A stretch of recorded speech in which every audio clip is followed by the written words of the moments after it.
Hello everyone and welcome back to my anime journal. This is actually the third episode of this that I'm recording today because I want to do 251 tomorrow. Hopefully, I'm not sure. I'm not sure if it'll fit into one episode, but you'll know before I do. Um, anyway, um, so there's actually it's a lighter one in terms of total anime, but there because I had already reached the milestone, I didn't need to pad out anymore, so a lot of these are actually important. But this first one isn't, and it's called Drive Car, and I guess it's about driving a car, but it's just it's a dementia music video thing. It's 3D CGI. It's about a cat driving a car. It's not very good. I wouldn't recommend it. After that, I watched Digicarrot Oh Hanami special. Since I kind of had like this idea of I want to finish all of the Digicarrots, and so I watched it, and it's not very good though. After that, I watched the Idolmaster SideM, and it's related to the Idolmaster. In fact, it's about Jupiter, and Jupiter is actually in the original Idolmaster, but they kind of just like allude to them existing, or allude, not elude. But because like I think they mention them, and the band members met each other, and even like in one of the opening scenes of this anime, they actually show Haruka in it. Um, well, it's very obvious that it's not only just happening in the same universe, but these two idol groups know each other, which is interesting. Also, the main characters have a higher average age. Like let me see. Okay, so that guy's 17, but there's one guy. Oh yeah, Teru. He even has like not like a beard. It's like a goatee. But he's 28. That's really old. Well, that's not that old, but it's a lot older than any of the characters in the original Idolmaster. Like the producer, well, first of all, the producer in the original Idolmaster is actually not the oldest person on staff. Koturi is. Koturi, I believe, is 23, which is not that old. 20 something.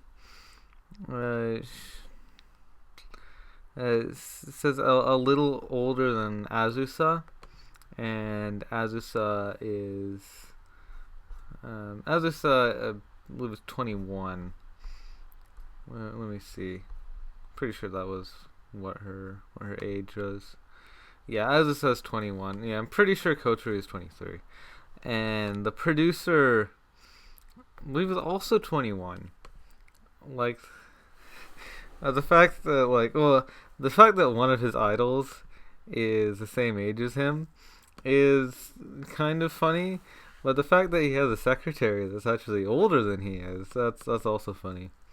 Oh yeah, right, Ritsuko is actually not very old.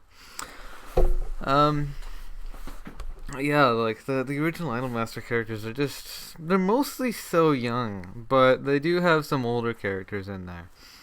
Uh, 23 or 21 isn't that young for an idol. Like, they're usually only idols until they're like 25 or so, and then they either have to find a real job, or they might get into like acting or singing, or do some kind of career related to that, or just might fail in general and they become like a housewife, or a baker, or a school teacher, whatever, some kind of job. Yeah, they don't stay as idols generally, because idols are meant to be young, and like, even if they stay singing, they're not idols anymore because they're not young. And but yeah, the idols in this anime, they're all male. I think they are like a decent amount older than They really all are. As there's say like Ami and Mami in the original who are just like super young. I think they're like 12 or something, and a lot of them are like in their teens though. And yeah, there's like a lot of these guys are in their teens as well. There's one that's 28. I think he was, what was he? A former lawyer and eternal tokusatsu otaku. Yeah, that's it's kind of funny. He used to be a lawyer, now he's an idol. Yeah, story wise, it's alright. I'd say it's not as it's not as good as the original Idolmaster. I'd say even Cinderella Girls I enjoyed more, but overall it's not bad. If you're like a Fujoshi or if you're just a girl and like cute boys, then it's a good anime. It's not actually like canon yaoi in it, but it's just they're all very shippable with each other. So if you like just a huge group of cute boys together, then this is your anime. And the producer is also male, so it's not like a reverse harem or anything. That would be fun though. And after that, I watched the chibi short for the Idolmaster SideM, and yeah, it was alright. It's basically just SideM's version of Poochie Mass or Cinderella Girls Gekijo. It's not great, but it's cute. Has some good humor. After that, I watched Cinderella Girls Gekijo Climax Season. This is the final season, the 4th season, or actually maybe there's more. Oh, this extra stage as well. That hasn't even aired yet. Yeah, it was alright. Then I watched the Kaio Theater 4th season, which is just some extra specials. And for some reason it's listed as Type TV, but it's actually only 7 minutes, or actually I think it was 10 minutes because they're like a minute and a half each. Not very long though, very easy pad. After that, I watched the Idolmaster movie Kagayaki no Muko Gaia A, which was alright. I liked it. It's 2 hours long, so it's a bit of a long one in terms of a movie, but it was still fun. I enjoyed it. It's not great, but if you like the Idolmaster, then it's more of the original girls. So it's always good. After that, I watched Sword Art Online Alicization. It's a weird word, Alicization. It means turning things into Alice. Alicization. It's a strange concept. And it comes from Alice being Alice like stands for something. God, that reminds me of Alice. That terrible movie, Alice. A.Li.ce. Alisu, I guess. But yeah, it was awful. I've already talked about that though. I haven't talked about Alicization though, which is not as bad as Alisu, but it's still terrible. There's also Alice or Alice, where you have Ailey and Lisu, who are sisters and both want to have intimate relationships with their brother, and can't remember if they were biologically related or not. It doesn't even matter at this point. But anyway, so it's about Kirito, and it's kind of weird because it is a sequel to Sword Art Online 2, but the introduction of it doesn't show it as being anywhere near it.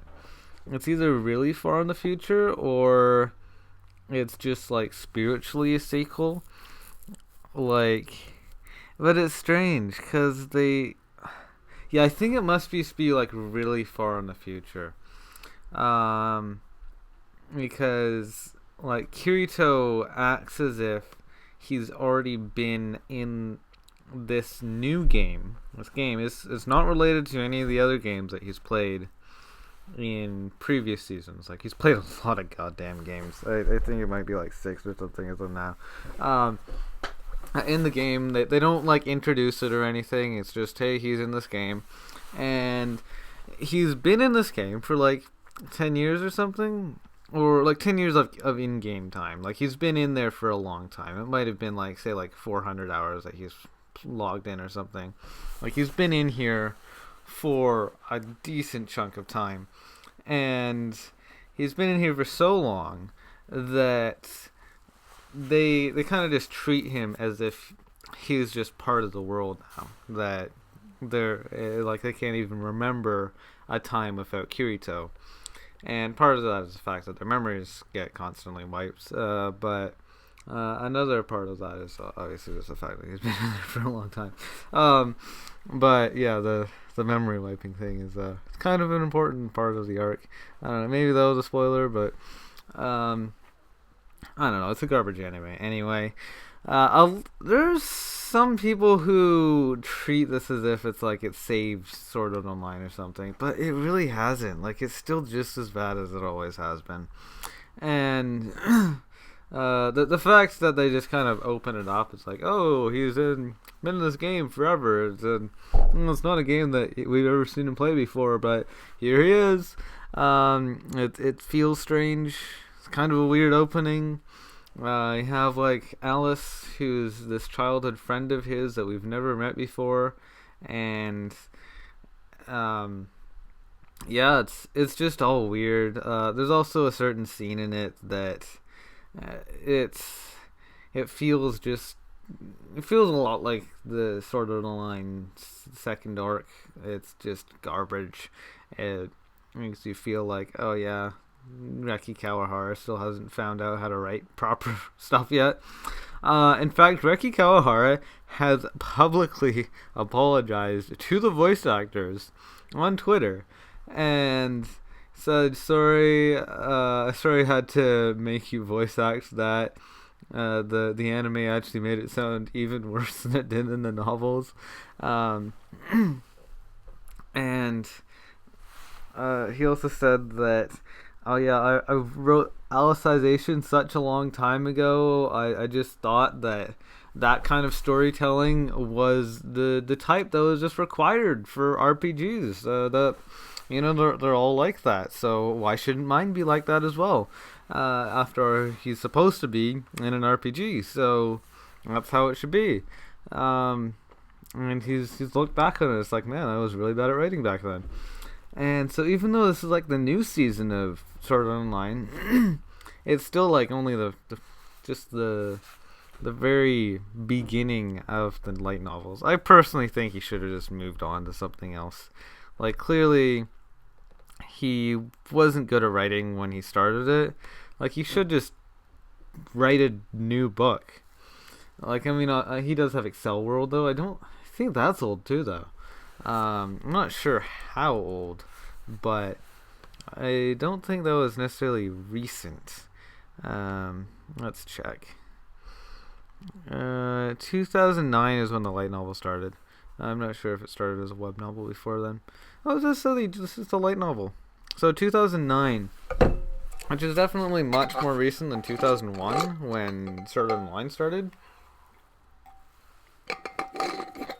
It is like a full 8 years. But it's not really much better. I don't know, maybe he just hasn't improved, but 2009 is still like 11 years in the past now, so he's probably improved since then as well. Anyway, yeah, I didn't really like Alicization. I know some people do, but I just thought it was more of the same garbage. After that, I watched Yuli Yuli,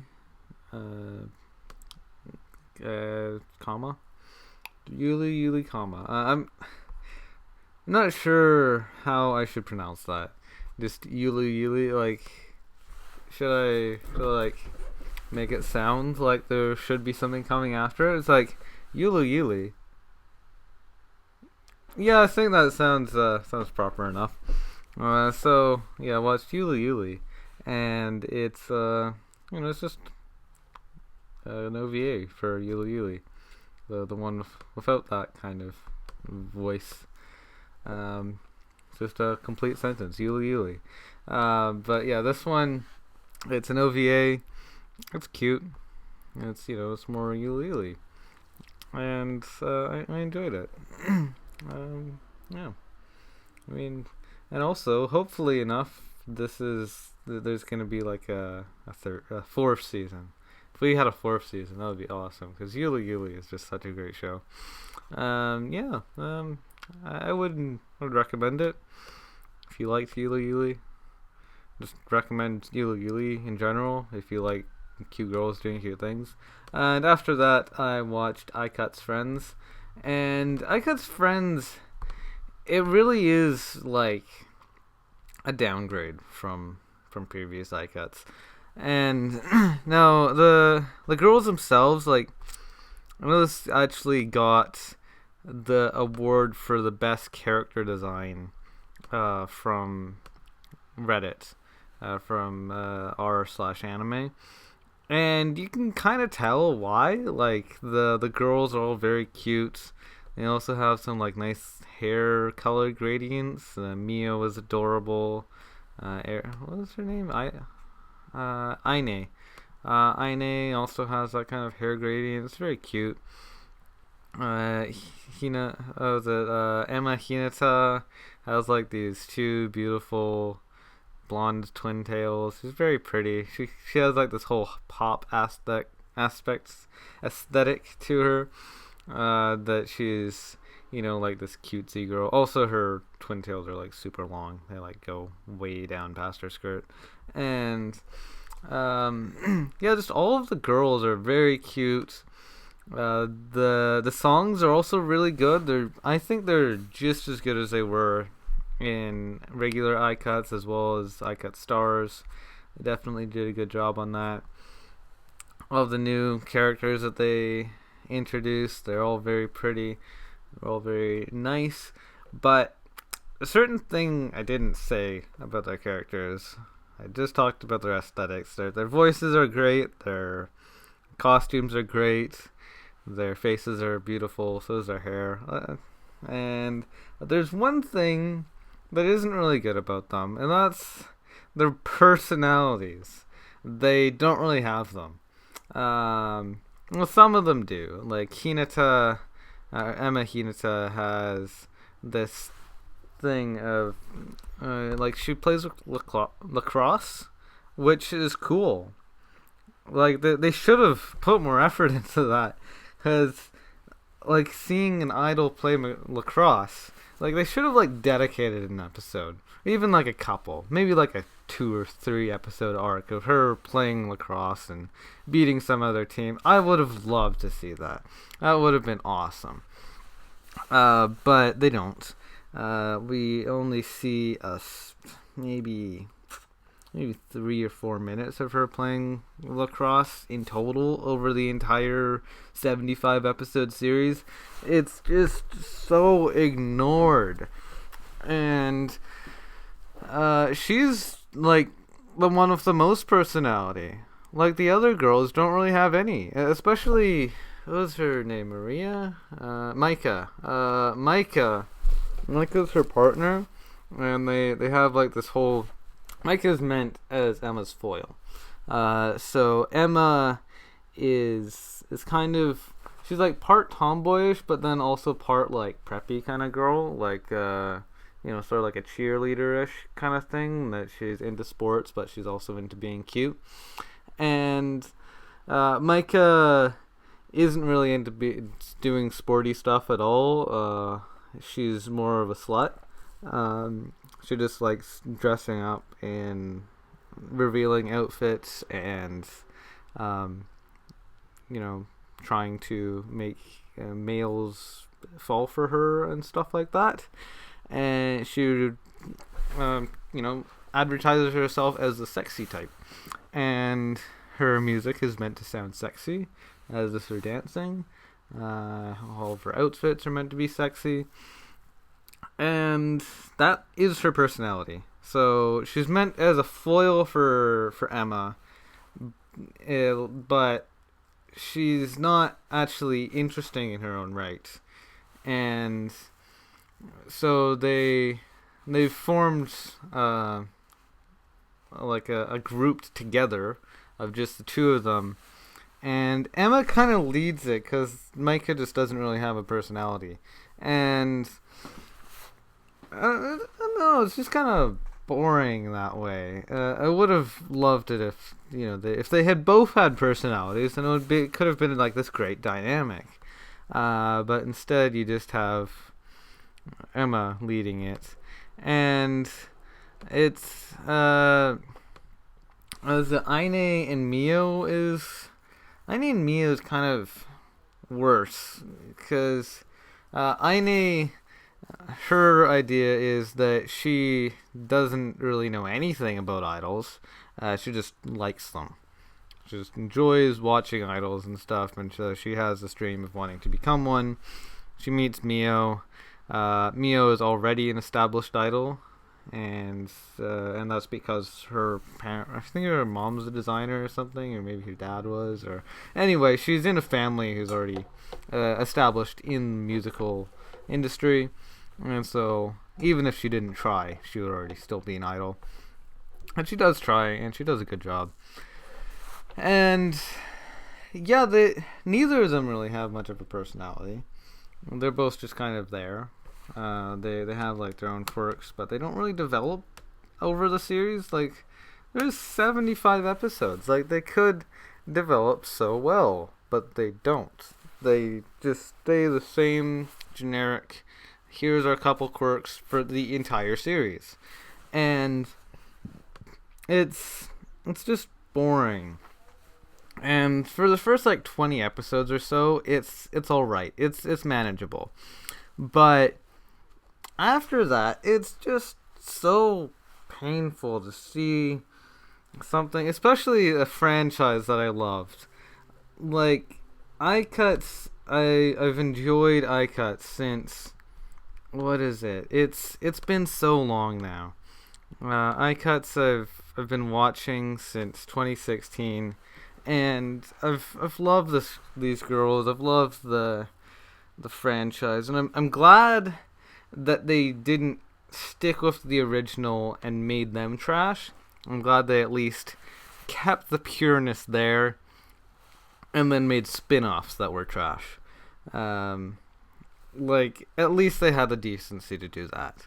I'm grateful. Thank you, Sunrise, for at least not ruining my Ichigo and Aoi and Sumire and all those other girls, because those girls are fantastic, and they deserve to be on their own without being ruined. And all these like these other girls, the two goth girls were fun. Like their sisters, and their hair gradients are flipped. Again, they didn't really have much personality to them. Like, I really liked their music. I liked their outfits. But personality-wise, they weren't amazing. Also, their voices were beautiful. I liked them. But yeah, just overall, they're not very good. Not very good girls at all. So yeah, if you liked Aikatsu and you don't want the series being ruined for you, I'd say to stay away from Aikatsu Friends.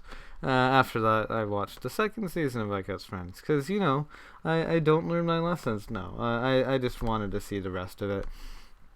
And Aikatsu Friends Kagayaki no Jewel, it's more of the same. It's, then you have an antagonist this season. Antagonist named, I can't even remember her name. She's not important though.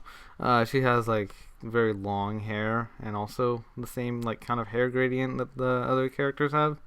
It's like kind of magenta to orange, and she just like tries to ruin the other characters' lives and stuff. And they also find this girl, and she's supposed to be like Scandinavian, but she has like this kind of grayish blue hair, and she's in this world, this country that hates idols for no particular reason, and but then she becomes an idol, and she's actually like one of the better characters. At least, yeah. There's not really much competition though, and there's Mirai, who's like a younger. Oh no, Wakaba. Wakaba Haru's Kaze, who's like a younger idol. I think not that much younger than the other characters, but she's a bit younger. And so she's a newer idol, and then they have to like train her, and she doesn't really have a ton of personality. She's a bit like Aine, but just with a different design. And like she's sort of like what Aine is like at the beginning, but then Aine doesn't really change, so there's basically the same character. And yeah, so it's just bland. Yeah, I really do wish that they didn't ruin it so much. After that, I watched Area the Natural, which is it's more of Area, which is nice. I really liked Area, and yeah, all the girls are good. It's very relaxing to watch them just go about their day and stuff, and you know, Undine. It was really nice. All the girls are still good. I've already talked about Area, so I don't think I really need to. It's very similar to the first season, but it's twice as long. So if you want more relaxing, I'd go ahead and watch it. After that, I watched Bokuben the second season. It's kind of just more of the same. It's fun. The maid girl kind of had a bit bigger of a role in it than in the first season, but overall it's still just same kind of fun. One thing I forgot to talk about was Kirisu's career before becoming a teacher. She was an athlete, which was interesting, but I think she got an injury and then wasn't able to continue, and that's why she became a teacher. It would have been obviously probably be better for her if she could still do that, but she can't. But yeah, she's very cute, and what else that is. And after that, I watched the Idolmaster Cinderella Girls spin-off, and it's just a short. No one cares. Anyway, that is the final episode of My Anime Journal Season 2. So, thank you for watching. Thanks for sticking with me for so long. And I hope to see you again in the next season. Goodbye.